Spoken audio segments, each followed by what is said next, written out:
우리 아침 예레미야 33장 3절을 다시 한번 묵상해보고 진행하겠습니다. 예레미야 33장 3절을 함께 다시 읽어보겠습니다. 여러분, 예수님을 정말 사랑하고 사모한지라 그분과 함께 있는 교제의 시간이 행복하고 정말 즐겁게 되기를 바랍니다.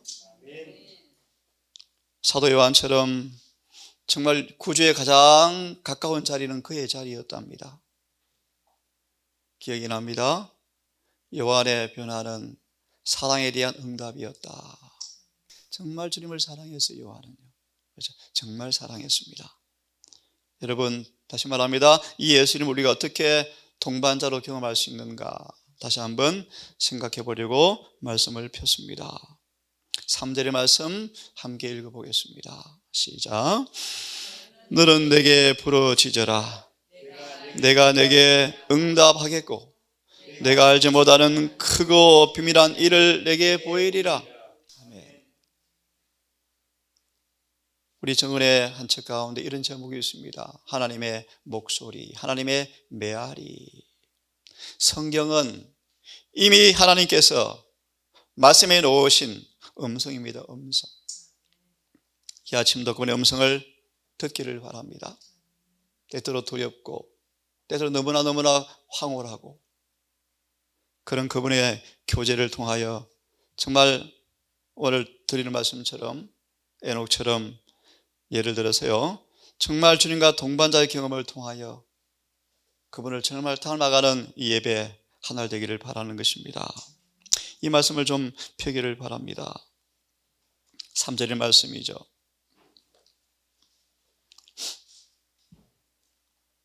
지성과 영성의 발달은 급양되는 것, 다시 말하면 무엇을 먹느냐에 달려 있다. 어떤 급양을 받을 것인가 결정하는 일은 전적으로 우리에게 속한 것이다. 우리의 사고력을 관장하고 우리의 품성을 꼴져갈 주제들을 선택하는 일은 각 사람의 능력에 속하는 개인의 일들이다. 최고의 일은 성경 연구하는 것이죠. 그죠?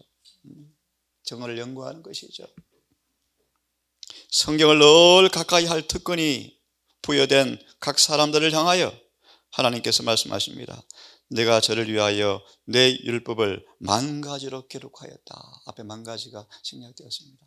이 말은요, 우리에게 가장 각양각색의 하늘의 양식을 주고 싶어서요, 수만 가지로 기록해 주었다는 거예요. 수만 가지. 이렇게 얼마나 감사합니까, 여러분? 그러므로 뭐하라? 내게 부르짖으라. 내가 응답하겠고. 어제 한 청년이 문자가 왔습니다. 원장님, 주의 섭리를 어떻게 알 수가 있어요? 이것이 주의 길인지 어떻게 알 수 있어요? 정말 중요한 질문이지만 어려운 질문이에요. 그렇죠? 원론적인 답을 드렸습니다. 성령의 사람이 되어야 한다. 성령께서 우리 마음에 계시지 아니하면, 역사하지 아니하면 우리는 그런 일을 할 수가 없어요. 수많은 잘못된 선택을 하고 후회할 거예요. 네, 그 말씀 연결되어서 이런 말씀이 있습니다. 성령의 지도를 받는 사람들은 생활 방법까지 명료해져서 실수도 안 할 것이다. 정말 기가 막힌 말씀이에요. 그런 말씀을 드리면서 어떻게 그분의 섭리를 알 수 있는가? 참 어려운 얘기죠. 그죠? 어려운 얘기죠. 자, 너는 내게 부르짖으라. 내가 응답하겠고 내가 알지 못하는 크고 비밀한 일을 내게 보이리라 라고 말씀하신다. 때때로 송구한 얘기도 되지만 제가 어제도 여러 말씀들을 상고하면서 이런 경험을 합니다. 꿀 같은 말씀들, 너무 은혜스러운 말씀들, 마음에 와닿으면서 이렇게 저를 사랑하셨습니까? 이렇게 저를 사랑하십니까? 먼저 읽어드릴까요? 이런 말씀이 있어요. 제가 좋아하는 인물입니다. 베드로의 변화는 하나님의 자비하심으로 말미암는 이적이었다. 그렇게 허물 많은 베드로가 예수님처럼 닮았거든요. 자비의 이적이다. 그럼 여러분 많이 그분의 사랑을 먹고 마셔야 돼요. 그래서 메모만 해놓으세요. 요한복음 13장 34절에 황금사설이라는 제목이 있습니다. 우리가 그분의 사랑을 많이 받으면 받을수록 안전하다. 그런 말이에요. 뭘 급양하는가? 뭘 급양받는가? 생활의 필요한 일들이 중요하지만 예수님처럼 매일 노동을 해야 할 분이시지만 그 세상의 사물이 그분을 지배하지 못했대요. 경건의 능력 여러분. 세상 일들 우리를 지배해버리면 피곤해져요. 해야 할 일이지만 안 그렇습니까? 그래서 우리가 여러분 경건의 능력을 개발시켜야 돼요. 분주한 세상의 일이 우리를 늘 에워싸우지만 그걸 초월해서 골로새 3장 1절처럼 하늘의 생각에 늘 붙들어 메어지는 경건을 개발하지 아니하면 피곤해져요. 계속 있습니다. 누구나 하나님의 말씀을 가지고 있는 사람은 어떠한 경우를 당하더라도 그가 원하는 동반자와 같이 하는 경험을 하게 된다. 예, 여러분, 그죠? 이 말씀이요. 성경의 각 페이지에는 인류와 가장 고상하고 훌륭한 사람들과 더불어 교제하며 하나님께서 인류에게 말씀하시는 영원한 음성을 들을 수가 있다. 야곱 우물가에 공공이란 버림받은 죄인을 그렇게 거룩한 성결과 사랑의 재치로 마음을 열으셔서 친절을 환대를 의존하시면서 그 속에 생수를 주고 싶어서 얼마나 사랑의 지혜와 재치로 영혼을 다루시는지 그분의 품성, 그분의 인격, 그분의 말투, 그분의 표정을 배우라는 것입니다. 여러분, 배우라는 거예요. 그것이 바로 복음의 본질이라고 말씀하는 것입니다. 천사들도 살펴보기 원하는 책을 우리가 뭐 하고 있습니까? 지금 연구하고 있어요. 성경책이요, 성경책. 하늘로부터 오신 교사의 발자국을 쫓아서 살며 그가 사마리아로 통행하여야 하는지라 그의 결심이 굳었습니다. 한 영혼을 만나기 위해서 그렇게 피곤하고 지쳤지만 마음을 굳게 결심하시고 가야 하겠는지라 그런 뜻입니다. 매 발자국을 쫓아 살며 오래전에 예수님께서 산과 들과 바다에서 가르치실 때 하신 것과 같은 말씀을 들을 수가 있다. 여인아, 하나님의 선물을 주실 네가 누구인 줄 알았으면 나에게 요구하였을 텐데. 여러분, 마치 영화의 장면처럼 이 성경의 장면들을 머리에 딱 그려보세요. 우물이 있고 주님께서 너무 피곤한 모습으로 지쳐서 들썩 앉아있고 햇빛은 뜨겁고 갈증이 너무 심해서 더 심화된 모습으로 정말 목마르는데 물을 마실 수 없는 그분의 인생의 모습. 누가 오지 않을까? 누가 왔으면 좋겠다. 여러분 그런 경험 있습니까? 여러분 그런 갈망, 그죠? 주님 육신의 모습을 여러분 묵상해 보라는 것입니다. 어제 그 8장 9절을 보았죠. 그가 부유하신 분이었지만 가난하게 되신 까닭은 우리를 부욕케 하기 위함이다. 자, 계속 좀 보십시다. 이러한 사람은 세상에 있지만 하늘의 분위기 속에서 산다. 오늘도 여러분 에녹을 만나보세요. 오늘도 에녹을 만나보세요. 모세를 만나보세요. 베드로를 만나보세요. 그런 말이에요. 여러분. 이것이 예배 시간이고 성경을 연구하는 시간입니다. 여러분. 이러한 사람은 하늘의 분위기 속에 살고 슬픔과 유혹에 처한 사람들에게 희망과 성결을 사모하는 마음을 나누어주고 보이지 아니하시는 하나님과 더불어 더욱 밀접하게 교제를 나누면서 마치 옛적에 하나님과 함께 동행한 사람들처럼 더욱더 영원한 세계에 가까이 이르러 살다가 하늘문이 열릴 때 그리로 들어갈 수 있는 사람들이다. 정말 멋진 사람이죠. 그때 순례 생활이 끝이 나고 그들은 이제 더 이상 나그네가 아님을 알게 된다. 그들에게 인사하는 목소리를 들을 때 내가 전에 들었던 음성인데, 그죠? 그 소리를 능히 분별하고 변화산에서 세 제자가 베드로를 알아보았습니까? 네. 엘리야를 보았습니까? 어떻게 알아보았습니까? 한 번도 본 적이 없는데 그들은 구약을 통해서 이미 보았대요. 그런 뜻이에요. 욥처럼 주님 오시는 그날 그가 나를 뭐처럼 여기지 아니하시리라? 외인처럼 여기지 아니하. 그런 뜻입니다, 여러분. 그래서 이 땅에 주님과 익숙한 교제를 한 사람만이 그날 그분을 교제할 수 있을 겁니다, 여러분. 오늘도 예배를 통하여 말씀을 통하여 주님 음성과 교제를 하기를 간절히 바라는 것입니다. 하나님의 말씀을 통해서 그분과 교제하여 살아온 사람들은 하늘 본향에서 그분과 교제에 참여하게 될 것이다. 계시록 14장 1절과 똑같은 말씀. 내가 보니 어린 양과 함께 14만 4천이 시온산에 서 있는데 그들은 어린 양이 어디로 인도하든지 따라가는 자들이라. 그래서 이마에 뭐가 있습니까? 내가 보니 이마에 아버지의 이름이 기록되어 있더라. 이 말씀 관련해서 로마서 12장을 좀 펴기를 바랍니다. 로마서 12장 1절 2절을 함께 읽습니다. 로마서 12장 1절 2절을 함께 읽습니다. 암송할 수 있겠죠? 자, 함께 읽습니다. 시작. 그러므로 형제들아 내가 하나님의 모든 자비하심으로 너희를 권하노니 너희 몸을 하나님이 기뻐하시는 거룩한 산 제사로 드려라. 이는 너희의 드릴 영적 예배니라. 너희는 이 세대를 본받지 말고 오직 마음을 새롭게 함으로 변화를 받아 하나님의 선하시고 기뻐하시고 온전한 뜻이 무엇인지 분별하도록 하라. 아멘. 이 말씀을 좀 펴보십시오. 다시 12장 1절 2절이요. 자, 이 질문 읽고 야곱 우물가의 말씀을 함께 보겠습니다. 12장 1절 2절에 하나님의 작품은 그가 보내신 교사들이다. 교사들이다. 하나님께서 무엇을 이루어 놓으셨는가? 예를 듭니다. 베드로, 다윗, 솔로몬. 그의 생애를 한번 연구해 보세요. 아, 하나님 뭘 이루어 놓으셨는가?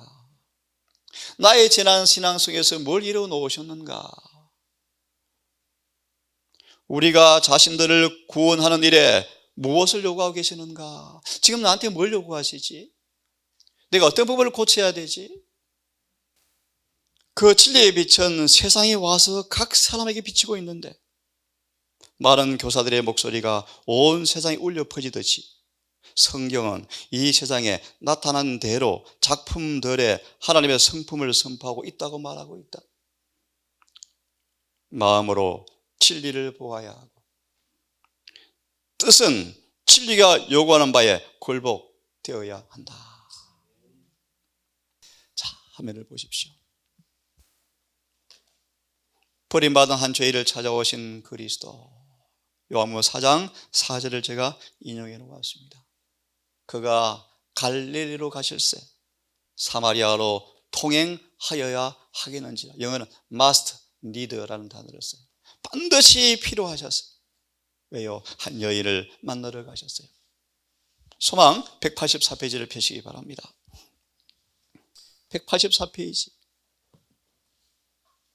정보심과 편견이 사단이 이 여인의 마음을 꽉 닫게 만들어서 점령하고 있었지만 예수께서는 사탄이 만들어 놓은 정오와 편백의 장벽을 읽어보시면 사랑의 재치로 여시는 모습을 좀 보세요. 페이지는 여러분 메모해 놓으시고 공부하면 좋겠습니다. 부자 선지자 666페이지 667페이지. 아비가일이 이 사랑의 지혜를 선물로 받았대요. 사단이 인간의 마음을 편견과 오만과 고집으로 꽉 닫아놨을 때 예수께서 어찌할 수 없잖아요, 바리새인들이. 근데 공공연한 죄인이었던 이 여인은요, 비록 편견으로 마음이 어두워져 있지만 예수님의 사랑의 재치의 금기름이 마음을 열었어요.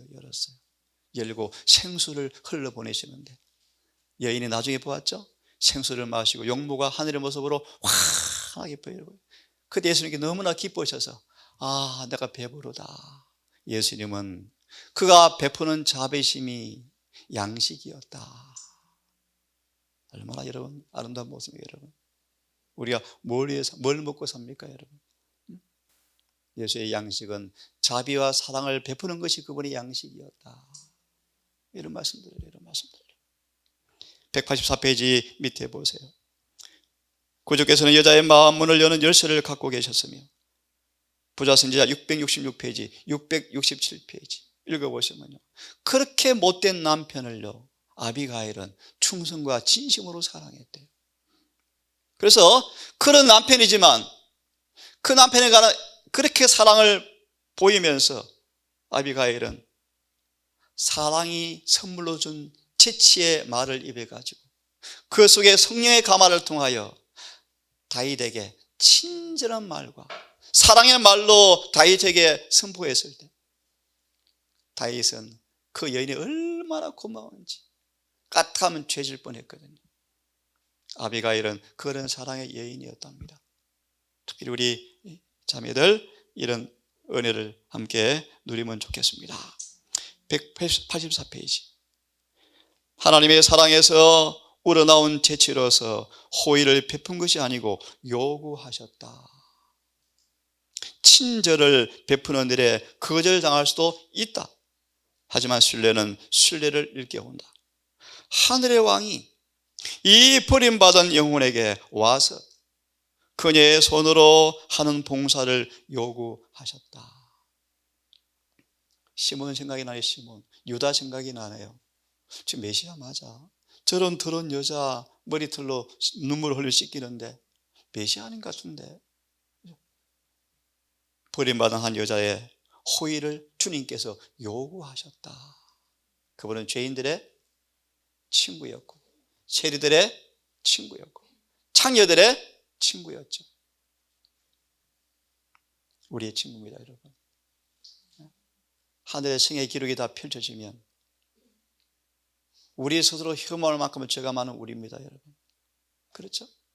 다시 말합니다.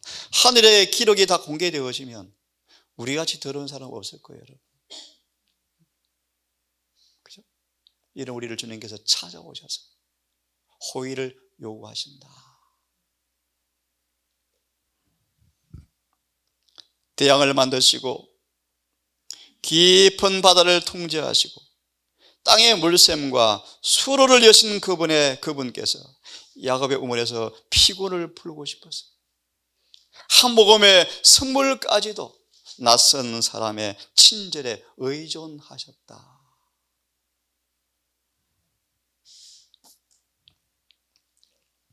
여러분 잘 아시는 말씀이 있습니다. 마가 1장 1절 10절의 말씀 화면을 보시면 되겠습니다. 예수님은 나면서부터 사람들의 환대에 의존해 오셨다. 집 한 칸, 모자실 없이, 산부인과 없이 그분은 가난한 부모를 통하여 안식처가 없어서 말 구유를 빌리시고 태어나셨고, 수많은 가축이 그분의 것이었지만 예루살렘에 들어가실 때 한 사람의 나귀를 빌려서 타셨고, 그래서 우리 어느 가사처럼 그분이 남긴 것은 뭐밖에 없답니까, 여러분? 십자가의 흔적밖에 없다. 다 빌려받은 것. 참 이 가사 기억이 납니다. 그런 가사 있죠? 나 빌려받은 것. 다 빌려받은 것이죠. 예수님은 지상에 계실 때도 하나님이셨지만 그분은 사람의 모양과 사람의 형상을 입으셨다. 한 인간으로서 땅 위를 걸어 다니셨다. 우린 차가에서 얼마나 좋습니까? 맨발로 흐름한 신발로 늘 걸어 다니셨죠. 피곤하셨죠. 그분은 너무 가난하셨습니다. 궁핍하게 사시면서 가는 곳마다 사랑을 베푸신 분이셨지만, 이런 말씀 들어보세요. 몇몇 사람을 제외하고는 지상생에서 예수는 인정받지 못하셨다. 그를 믿는 사람도 별로 없었다. 그렇게 축복과 자비를 뿌리지만 칭찬과 그런 대신에 죄와의 저절 오염된 늘 그런 곳에 사셔야 됐고 비천함과 궁핍함이 예수님의 운명이었다. 병든 자를 고치고 용기가 꺾인 자들에게 힘을 주시기 위해서 사명을 다하기 위해서 이것저것 다니실 때 그분에게 축복을 비는 목소리는 별로 없었고 나라의 높은 위대한 사람들은 멸시하는 마음으로 예수를 무시하였다. 이분이요 이 여인에게 얼마나 감사했는지 드디어 마음을 열고 예수님의 마음을 여셔서 다시 예수님을 인정하고 알아보고 생수를 먹거든요. 요한복음 1장 1절 3절 14절에 그는 인승을 취하셨는데요. 왜요? 매 발걸음마다 수치와 부끄러움이 따를 것을 아셨지만 죄의 정죄로 신음하는 세상을 속량하기 위해서 몸을 낮추시는 것을 기꺼이 스스로 자원하셨죠. 얼마나 크신 겸손인가. 온 천사는 날개로 얼굴을 가립니다. 그분이 자비의 깊이를 청량할 길이 없어요. 안 그래요? 인간의 혀를 어떻게 묘사할 수 있겠습니까? 그분은 단순히 인간의 몸을 입은 정도가 아니고 좀 더 낮은 자리로 걸어 내려오셨다. 모욕과 비난과 부끄러운 참수와 능력을 주셨고 이 땅에 계시는 가운데 안전한 곳은 한 군데도 없었다. 그는 육신의 생명을 부지하기 위해서 이곳저곳으로 도망 다니셨고 제자 가운데 한 사람한테 팔렸고 배신당하였고 수제자에게 저주를 당하였고 구원하기 위해서 오셨던 그의 백성들에게 조롱을 받고 가시관을 쓰셨고 채찍에 맞고 십자가를 지고 가지 않을 수가 없었다. 그분은 이런 멸시와 천대를 똑같이 느끼셨다. 시험 받으셨죠? 멸시와 천대를 느끼셨다. 이때 얼마나 강한 시험이 왔을까요, 여러분? 하지만 그는 복종하였다.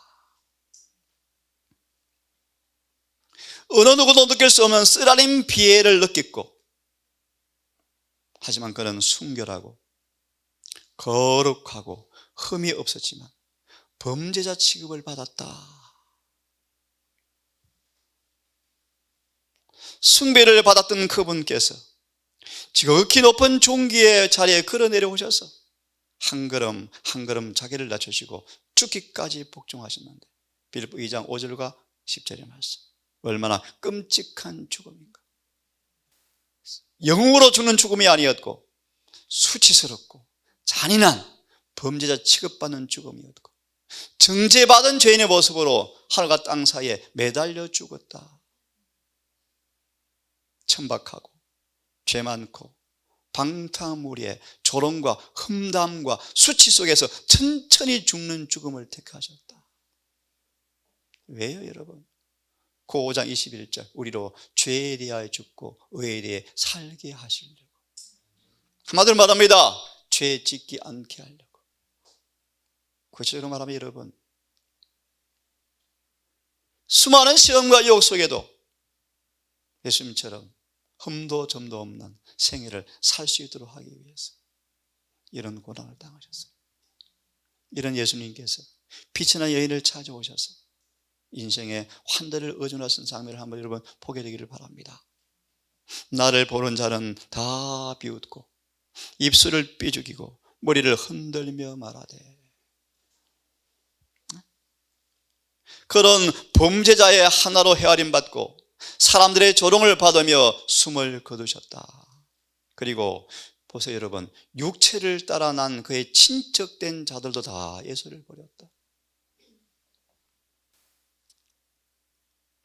육신의 마리아는 아들의 고통의 숨을 목격하는 그런 일도 허용되었고 예수님은 칼이 어머니의 마음을 찌르는 그 고통의 광경을 보지 않을 수가 없었다. 예수님은 육신으로 우리의 모본이요 모본 육신의 어머니 마리아가 고통 장면을 바라볼 때 얼마나 마음이 고통스러웠을까요? 이 고통. 앞으로 여러분 순교 장면 때 그런 일이 올 거예요. 그때 아브라함처럼 이삭을 바치는 고통을 여러분 상상해 보시기 바라요. 특별히 우리처럼 엄마들 앞으로 아이 때문에 오는 고통들 미리 기도하고 준비하셔야 돼요. 미리 하셔야 돼요. 사단이 어떤 모습으로 우리를 괴롭힐지 몰라요. 그는 십자가를 참으시고, 하지만 부끄러움을 개의치 않은 까닭이 뭔가? 히브리 12장에 한 영혼의 구원을 미리 바라보시고 한 사람만 구원받을지라도 참으시고 부끄러움을 개의치 않으셨다라는 것입니다. 이 작은 세계 거민들을 위해서뿐만 아니라 온 우주 거민들을 위해서 이루어질 결과 영원히 죄와 사탄의 영원히 끝나는 다시 하늘은 화평한 나라로 회복되는 그 우주도 바라보면서 예수님은 작은 일로 생각하였다. 하나님의 사랑이 얼마나 큰지를 느끼기를 간절히 바랍니다. 함께 읽어보겠습니까 여러분? 소망 327페이지 말씀, 시대의 소망 327페이지 한번 읽어보겠습니다. 시작. 예수께서 우리의 친족이 되신 것은 우리를 속량하시기 위함이었다. 우리의 구주가 되시는 주께서는 부모나 형제나 친구나 애인보다 더 친밀하신 분이시다. 아멘. 예를 쉽게 들면요, 부모는 자녀를 절대 대신 못 죽어줘요. 죽어줘 본들 또 무슨 의미 있습니까 여러분? 하지만 하나님은 여러분을 위해 대신 죽어주셨어요. 대신 죽어주셨어요. 조금 설명을 좀 하고 싶네요. 친족이 되신 것은 우리를 속량하시기 위함이었다. 한 예를 듭니다. 인간이 아담의 후손으로 타락한 본성을 물려받아서 누구든지 타락하는 본성의 일을 극복할 수 없는 한계를 가지고 태어나지만 예수께서 타락한 본성을 속량하셨다. 그러려고 우리의 본성으로 오셨다. 무슨 말이요? 인간이 지은 모든 본성의 짐을 친히 그분이 져보심으로 이걸 이해하시고 우리를 이 모든 일을 극복하고 승리할 수 있도록 하기 위해서 우리의 친족, 혈과 육을 나누어 받으신 인간으로 오셔서 속량하셨다. 앞으로 정말 생계의 방도가 다 끊겨질 때, 집과 전투와 통장의 돈이 다 빼앗길 때, 그 배고픔 때문에 1월 휴업령에 짐승의 표를 받을 시험이 올 때 우리 어떻게 쓸 것인가? 자, 한두 말씀 더 보겠습니다. 참 이런 말씀 여러분 자꾸 묵상해 보세요. 증언보감 2권 246. 그 예수께서는 모든 사람에게 구원을 주시기 위하여 오셨다. 갈바리 십자가에서 잃어버린 세상을 위하여 무한한 구속의 대가를 지불하셨다. 극기, 자아희생, 이기심 없는 노력, 그분의 고려, 무엇보다 생명을 주신 것은 우리에 대한 사랑의 깊이를 증거해 주고 있다. 그분이 얼마나 깊은 굴욕을 경험하셨는지 그것은 사랑의 깊이를 증거한다. 그분의 굴욕의 깊이, 자아희생의 깊이, 이기심 없는 무아의 깊이, 그분의 사명은 죄인, 온갖 계층에 속한 죄인들, 그들을 위해서 그분은 그분의 마음과 하나가 되게 하기 위해서 구속의 값을 지불하셨다. 가장 과오가 많고 가장 죄를 많이 지은 사람들도 지나쳐버리지 않으셨다. 그분의 사업은 그분이 가져다 주시고자 오신 구원을 가장 필요를 하는 자들을 위해서 그분은 이 일을 하셨습니다. 계획이 필요가 크면 클수록 그분의 관심은 더 깊었고 그분의 동정은 더 컸고 그분의 활동은 더 열렬했다. 그분의 위대한 사랑의 마음은 가장 절망적인 상태에 빠져있는 자들, 그분의 변화시키는 은혜가 가장 필요한 자들에 대해 진심으로 움직였다. 예를 들면요, 어릴 때부터 힘들게 태어난 아이들은요 특별한 주님의 관심의 대상이래요. 이런 말을 본 기억이 납니다. 특별히 앞을 보지 못하는 맹인들은요 주님의 특별한 관심의 대상이래요. 예? 죄가 많은 곳에 은혜가 많다는 것입니다. 과오가 많은 사람일수록 더 동정이 필요하다. 통산에도 그런 자세와 마음으로 서로를 대했으면 정말 좋겠습니다. 이 말씀 읽고 마치겠습니다. 죄에 빠진 자들을 낙담할 기회를 주지 말라. 바리새인처럼 완고하게 마음을 상하게 하지 말라. 마음과 정신에 조금이라도 조롱하고 비웃는 생각이 일어나지 않도록 해라. 억양에도 조롱하는 기색도 보이지 말자. 무관심한 태도나 의심의 불신의 태도는 영혼을 파멸시킬 수가 있다. 이러한 영혼을 감동시킬 동정 어린 마음, 곧 예수의 마음을 가진 그런 사람들이 요구되어진다. 그들 영혼으로 하여금 자기를 굳게 붙잡아주는 동정 어린 손길을 느끼게 하고 기도합시다 라는 속삭임을 듣게 좀 해줘라. 그렇게 하면 하나님께서는 각 그 사람과 그대 자신 두 사람에게 풍성한 경험을 주실 것이다. 기도는 우리를 사이를 연합시키는 동시에 하나님과 연합시킨다. 기도는 예수님을 우리 곁으로 오게 하고 낙심하고 고민하는 영혼들에게 세상과 육신과 정욕과 마귀를 이길 수 있는 새 힘을 가져온다. 기도는 사단의 공격을 물리치게 한다.